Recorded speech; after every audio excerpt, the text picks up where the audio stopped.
Rest in peace. What the hell was that? These videos are satiric reviews. You don't have to agree, but don't bitch about it.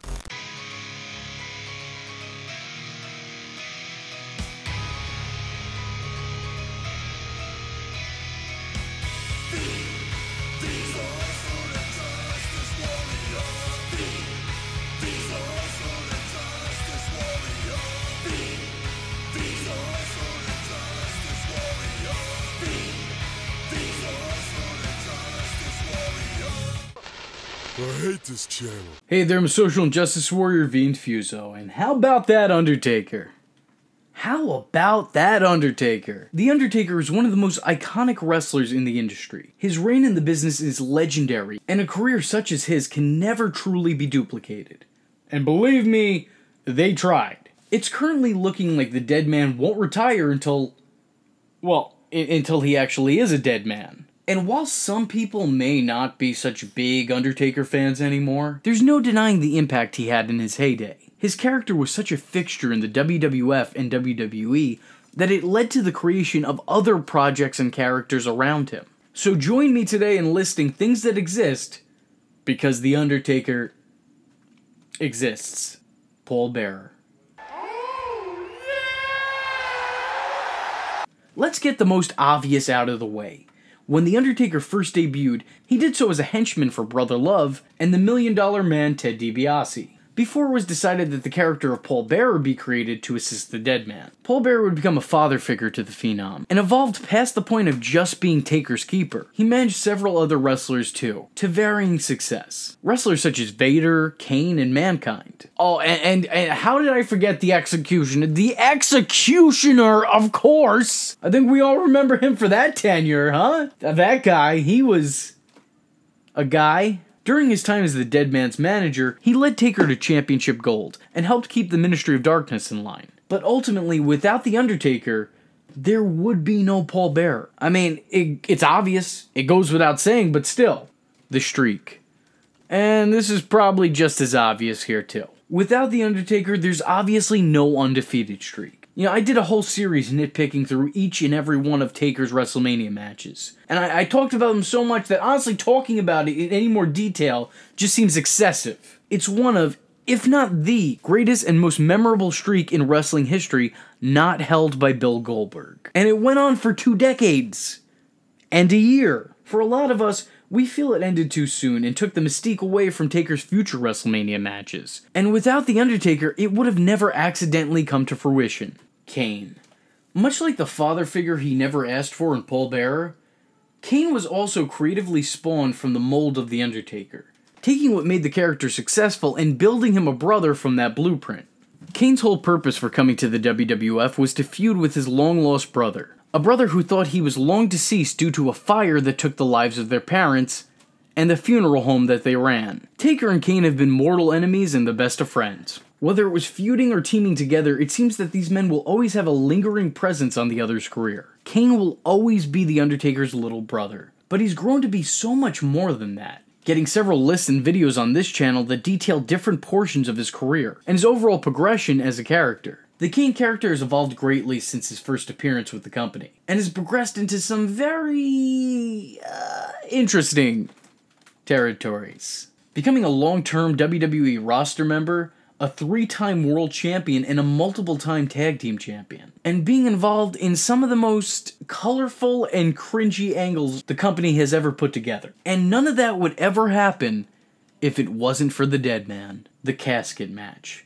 The coffin match, the casket match, whatever you decide to call it, it was a gimmick match created specifically for The Undertaker in his high-risk feuds. It was usually used when The Undertaker either was set to take some time off, or a pay-per-view needed a little bit more oomph to its match card. But make no mistake, this match type was made with The Undertaker in mind. And if I'm not mistaken, still to this day, still to the time of me making this video, The Undertaker has competed in every one in company history.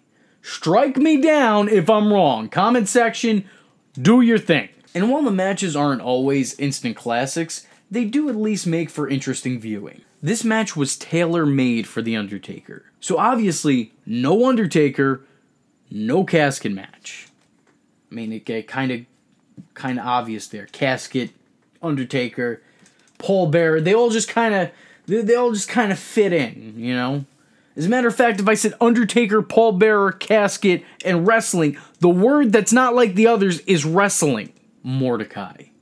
Not everything that was created in the Lord of Darkness' image was a homer. And Mordecai is a prime example of that. While he does have a little bit of cult status in the company lore, I should know because I'm the leading founder of that cult, he didn't find nearly the success that others who were associated with the dead man found. He was the God-loving man of light hell-bent on beating the sin out of his opponents. The comparisons to The Undertaker were apparent as he was made to look like a negative version of the Phenom. Mordecai was devised with the end goal of leading to a match with the dead man, allegedly a WrestleMania-bound story. A story which would never truly start, as halfway into the build, the company lost interest and jobbed him out to Bob Holly. So no Undertaker, no Mordecai.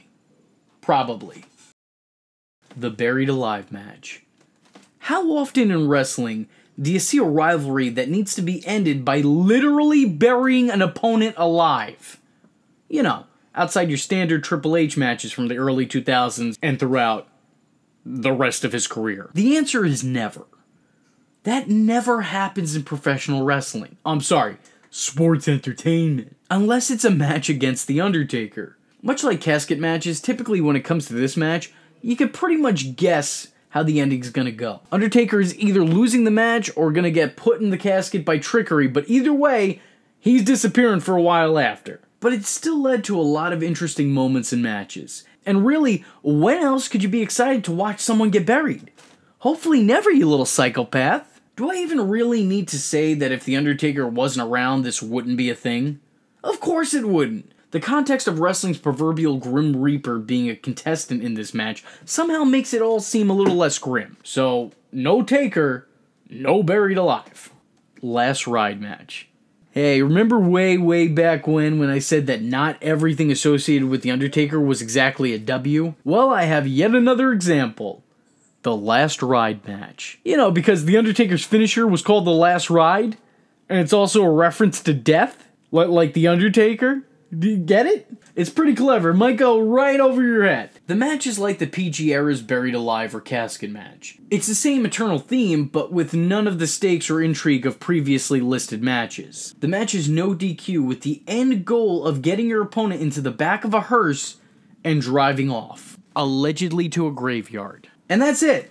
That's the match. It's basically an ambulance match with a new fresh coat of paint, presenting itself as something entirely different. That's all it is. And without the man who hit the last ride match wouldn't exist. Though, I think we would all prefer it that way. I know that I will. Let me know in the comments how wrong I am and how much you love the Last Ride match. WWE needs to do more of them.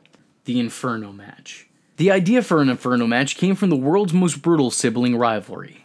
The Inferno Match was created to provide a story-pleasing atmosphere to the ongoing Undertaker and Kane feud, due mainly to how instrumental the element of fire was to the backstories of both Kane and The Undertaker. As previously stated, the story goes that Kane or The Undertaker, one of them, accidentally, or on purpose, one or the other, set the fire that would take the lives of their parents and would forever scar Kane. Temporarily. I guess it makes more sense in context, because hearing it out loud is just, no, it just doesn't. And without that fire being set, there would be no Inferno Match. And who would want that? I mean, honestly, I think we all have fond memories of Kane versus Bray Wyatt. Hell in a Cell. The Hell in a Cell structure was one of the most gruesome and unforgiving in all of wrestling.